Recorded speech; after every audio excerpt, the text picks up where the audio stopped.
കേരളത്തിലെ കേന്ദ്ര സർക്കാരിന്റെ കീഴിൽ പ്രവർത്തിക്കുന്ന മൾട്ടി സ്റ്റേറ്റ് കോഓപ്പറേറ്റീവ് സൊസൈറ്റികളെ ബ്ലാക്ക്മെയിൽ ചെയ്യുന്ന സംഘത്തിനെതിരെ നടപടി. എവിടെ നന്നായി ഒരു സ്ഥാപനം പ്രവർത്തിക്കുന്നുവോ അവിടെ പണവും മറ്റും ആവശ്യപ്പെട്ട് ഗുണ്ടാപിരിവിന് നമ്മുടെ നാട്ടിൽ രാഷ്ട്രീയക്കാർ മുതൽ മഞ്ഞപ്പത്രക്കാർ വരെ ഇറങ്ങുന്ന സാധാരണമാണ്. രാജ്യത്തെ തന്നെ ഏറ്റവും വലിയ മൾട്ടി സ്റ്റേറ്റ് കോഓപ്പറേറ്റീവ് സൊസൈറ്റി BLM-നെതിരെ വ്യാജ വാർത്ത ഇറക്കിയ മുടിയൻ മനോജ് എന്ന KP മനോജിനും ഇയാളുടെ തനിനിറം ഓൺലൈനിനുമെതിരെ ബ്ലാക്ക്മെയിലിംഗിന് 5 കോടി നഷ്ടം ആവശ്യപ്പെട്ട് കേസ്. നിയമ നടപടിയുമായി ബന്ധപ്പെട്ട് തനിനിറം മനോജിനെതിരെ ലീഗൽ നോട്ടീസ് അയക്കുകയും തൃശൂർ പോലീസിൽ പരാതി നൽകുകയും ചെയ്തു. മാത്രമല്ല, മനോജിനെതിരെ മുൻപ് ഇയാൾ അംഗമായിരുന്ന സ്ഥാപനം, ദില്ലിയിലെ സ്ഥാപനം, സാമ്പത്തിക തട്ടിപ്പുമായി ബന്ധപ്പെട്ട് പരാതികൾ നൽകിയിട്ടുണ്ട്. തൃശൂർ പോലീസ് സൂപ്രണ്ടിന്റെ അടുത്തും പരാതികളുള്ളതാണ്. മണി ലോണ്ടറിംഗ്, നിയമവിരുദ്ധമായി സ്ഥാപനത്തിന്റെ പേരിൽ ലെറ്റർ പാഡ് ഉണ്ടാക്കി പണം തട്ടിപ്പ്, പൊതുജനങ്ങളെ വഞ്ചിക്കുക എന്നിവ ചൂണ്ടിക്കാട്ടി VVP നായരാണ് തനിനിറം മനോജിനെതിരെ തൃശൂർ പോലീസിൽ പരാതി നൽകിയത്. NFTCI ഇന്ത്യയുടെ സതേൺ റീജിയണൽ ചെയർമാൻ എന്ന് അവകാശപ്പെട്ടായിരുന്നു തനിനിറം മനോജ് കോടിയുടെ നിയമവിരുദ്ധമായ പണം നിക്ഷേപമായി സ്വീകരിച്ചു എന്നതും പരാതിയിലുണ്ടായിരുന്നത്. ഇതിനിടെ മനോജ് കുമാർ കോടികളുടെ കള്ളപ്പണം വെളുപ്പിച്ചു എന്ന് ചൂണ്ടിക്കാട്ടി ഇഡിക്കും കേന്ദ്ര ഏജൻസികൾക്കും അഖിലേന്ത്യാ ചെയർമാൻ VVP നായർ പരാതിയും നൽകിയിരുന്നു. ഇതിലും അന്വേഷണം നടക്കുകയാണ്.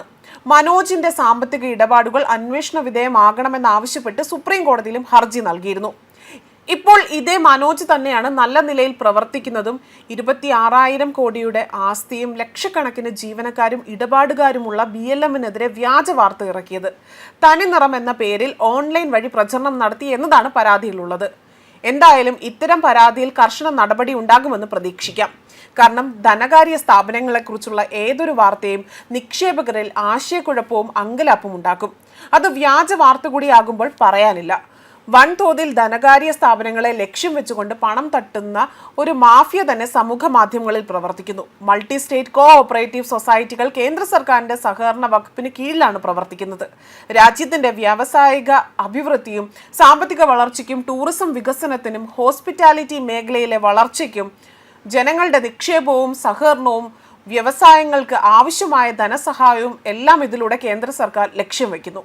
എന്നാൽ ഈ പഴുതുപയോഗിച്ച് നിരവധി കാർഷിക അഗ്രോ യൂണിറ്റുകൾ കൂണുകൾ പോലെ മുളച്ചു പൊങ്ങുകയാണ്. അഗ്രോ മൾട്ടി സ്റ്റേറ്റ് കോഓപ്പറേറ്റീവ് സൊസൈറ്റിക്ക് ലോണുകൾ സ്വീകരിക്കുന്നതിൽ കടുത്ത നിയന്ത്രണം നിലവിലുണ്ട്. ഈ നിയന്ത്രണം മറികടന്ന് നിയമവിരുദ്ധമായി കാർഷിക മേഖലയിൽ പ്രവർത്തിക്കാൻ നിശ്ചിത മൾട്ടി സ്റ്റേറ്റ് കോഓപ്പറേറ്റീവ് സൊസൈറ്റികൾ നിക്ഷേപം ജനങ്ങളിൽ നിന്നും സ്വീകരിക്കുകയും തട്ടിപ്പ് നടത്തുകയും ചെയ്യുന്നുണ്ട്.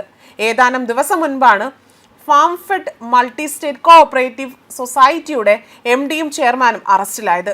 നിക്ഷേപകരിൽ നിന്നും 300 കോടി രൂപ വാങ്ങി തിരികെ നൽകിയില്ല എന്നും ഇവർ ഒരു ഓൺലൈൻ ചാനലിൽ പണം നിക്ഷേപിച്ച് നഷ്ടമായി എന്നതുമായിരുന്നു പുറത്തു വന്ന വിവരങ്ങൾ. ഈ വാർത്ത പുറത്തു വന്നതോടെ തന്നെ സംസ്ഥാനത്ത് നല്ല നിലയിൽ പ്രവർത്തിക്കുന്ന മൾട്ടി സ്റ്റേറ്റ് കോഓപ്പറേറ്റീവ് സൊസൈറ്റിക്കെതിരെ വ്യാജ പ്രചരണം തുടങ്ങി. ബ്ലാക്ക് മെയിലിംഗ് ചെയ്ത് പരസ്യവും ഓഫറുകളും പണവും കൈക്കലാക്കുക എന്നതാണ് ഇത്തരം വ്യാജ പ്രചാരകരുടെ ലക്ഷ്യം. ന്യൂസ് ഡെസ്ക് കർമ്മ ന്യൂസ്.